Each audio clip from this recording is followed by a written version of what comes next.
Pangisini Huta Desa Sihiong, Kecamatan Bonatua Lunasi, Kabupaten Toba. Menurut tahini hapung di hutai nanai manggadis hau pinus na adong didolok ni hutai. Nuai ngonu nga dipuka dala tu dolok ni hutai lau mabuat hau, hinorhon ni gabe sopol do dala ni mual tu parhutaan. Amang Victor Huta Barat pangisini Huta Desa Sihiong madok, dang adong parapotan ni pamareta doho pangisini hutai lau manggadis hau pinus.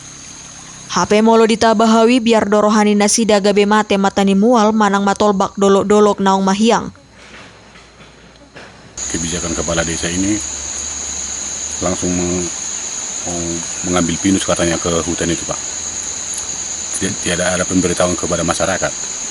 Padahal itu hutan pinus itu dulunya itu penghijauan itu di tanah masyarakat.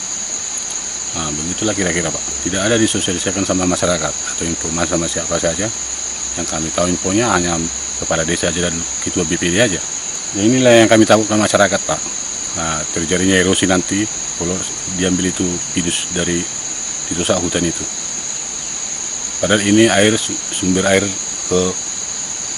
ke desa kami. Banyak masyarakat yang nggak terima. Bisa saya nanti bila perlu nanti masyarakat kita panggil langsung menghadap kepala desa yang keberatan gitu. Di pangidohon nasidado anggia di paso hapung tahina laho manggadis hau di dolok ni parhutaani. Siat Toba TV mabaritahon.